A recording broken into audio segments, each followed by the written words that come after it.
So the Church of Scientology was invented by L. Ron Hubbard in the 1950s because it was the only way it would be possible for people in Dianetics and Scientology to do what they did without having the approval of state and federal government.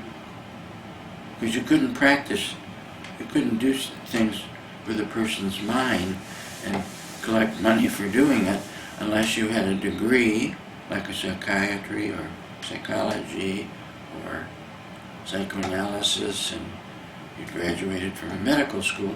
If you didn't do that, you get reported and you could even go to jail if you ignored the warning that you can't do that. You're not certified, you don't have an MD, you don't have a PhD. Well, to avoid the fact that the organizations that don't want their monopolies challenged, their money flow interfered with, he came up with the idea of a church. Because as a minister of the church, I can do anything. I don't mean I can commit murder or something, but I can help anybody I want to help any way I want. I can go into hospitals and help sick people, and there's certain freedoms under the First Amendment to the United States called the idea that the government should pass no laws in respect of religion. So people of religion can do a lot of things. They can get away with a lot of things too.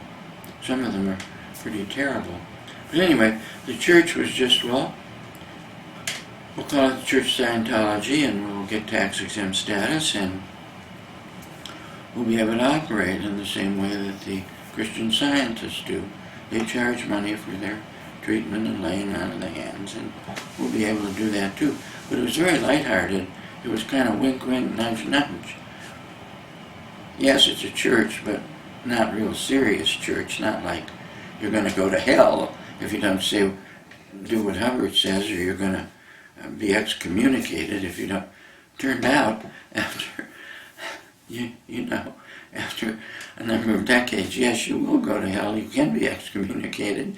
You can lose your eternity. You can even be attacked and ruthlessly destroyed, your reputation, and all these things if you speak. Gee, it didn't start out that way. It was supposed to be for fun, so that we could operate freely to help people. But that was 1950. Hubbard was 39 years old. He had a wife, make babies, drive a car, drive a motorcycle, sexy, passionate, beautiful. Okay? Now, you had, by 1985, this was a dangerous man. And very terrible things could happen to you for disagreeing with anything he said or speaking out about what you considered abuses, or just like any regular church. You could get excommunicated, you could be declared a suppressive person. Oh, that means that your family and all the people that you knew must not speak to you. If they do, they get into big trouble. You're not in good standing with the church. So you have to give up in order to be in the Church of Scientology, you have to give up freedom of speech, freedom of assembly, freedom to disagree, all the rights that the so-called WOG, United States government, extends freely to its citizens, mainly.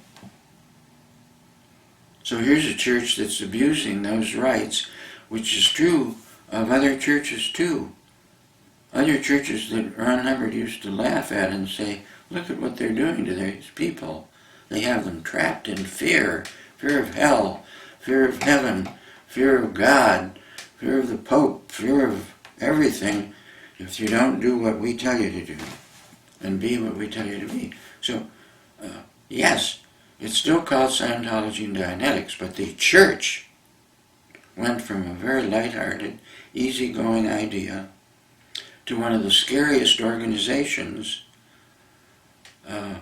currently and previously around in the United States that have done things that when and if the church is called to account, there's going to be people probably going to jail. Some of them may even be going to jail for murder, literally. Assault, battery, kidnapping, false imprisonment.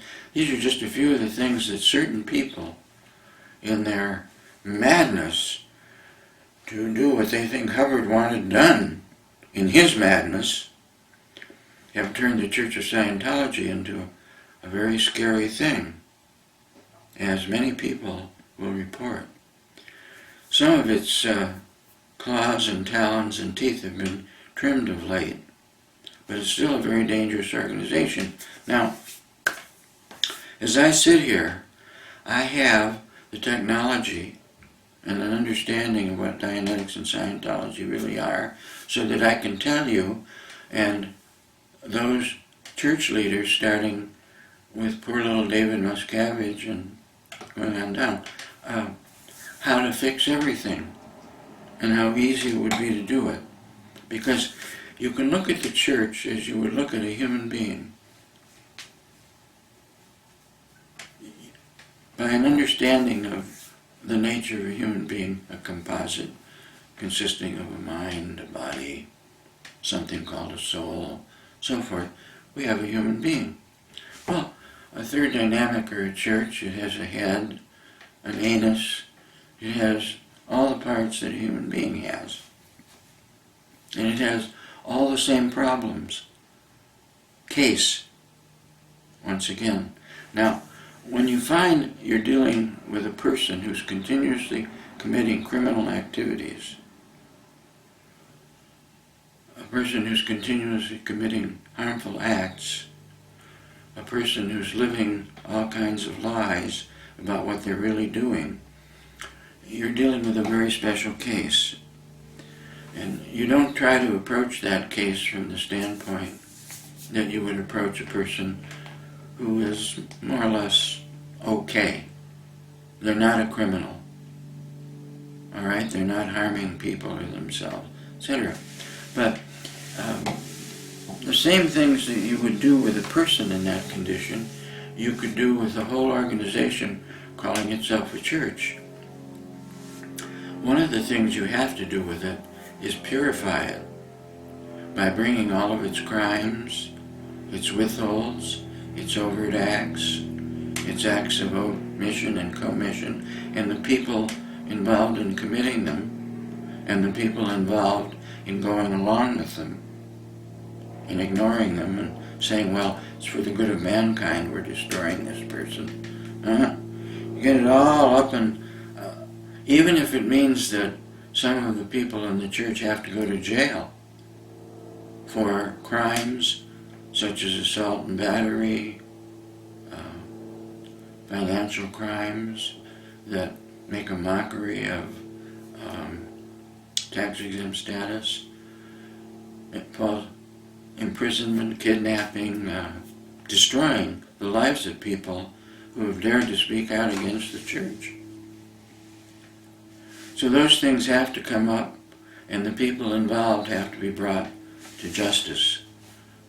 The SEC check, the criminal justice system of the country, all of these things have to be brought to bear on these people until they are handled sufficiently enough so that the really good things of Dianetics and Scientology could be used to help them. They stopped being able to help L. Ron Hubbard because he's the author of most of the worst things that his church became. And he was the authority who authorized many of the worst things that got done while he was still alive. And the people that have carried on for him in that reign of terror are still around, and they need to be brought to justice. Primarily, they have committed the highest crime of all possible by Hubbard's own statement, namely, damaging the public image of Dianetics and Scientology. Because a lot of people have heard enough about Hubbard and the church and these things so that they mistakenly think that Dianetics and Scientology are instruments of the devil, or worse. Because these people have damaged, and the person who has damaged it more than any other person is the guy that invented them, L. Ron Hubbard. Damaged the public image of Scientology, made it practically irreparable. However, just little old Phil Spickler sitting here on his ass on the fringes of Stanford University has the technology for fixing even an organization that's become as suppressive, repressive, and inhibitory. You can't say enough about what's wrong with it. But the technology to fix it is present, and it would restore itself eventually, this whole idea, back to the original idealism of 1950. The church would be representational of those ideals of trying to make it possible for people to be freer, healthier, happier, more understanding, more capable, and all the rights that go with freedom of speech, freedom of assembly, freedom to disagree, freedom of dissent, etc. That could still be done. You Scientology executives out there, David, Tom, all you little guys who, like Napoleon, have taken your organization to ruin. An organization that I pissed away a lot of my life helping to get started. Not that I was the big influence, but I spent a lot of my life wanting to keep those ideals alive, and certainly failed, of course. But what you guys have done to this church and the ideals of Dianetics and Scientology is, well, I don't know what the word for it is, but you've been behaving under the guise that you're doing it to help mankind.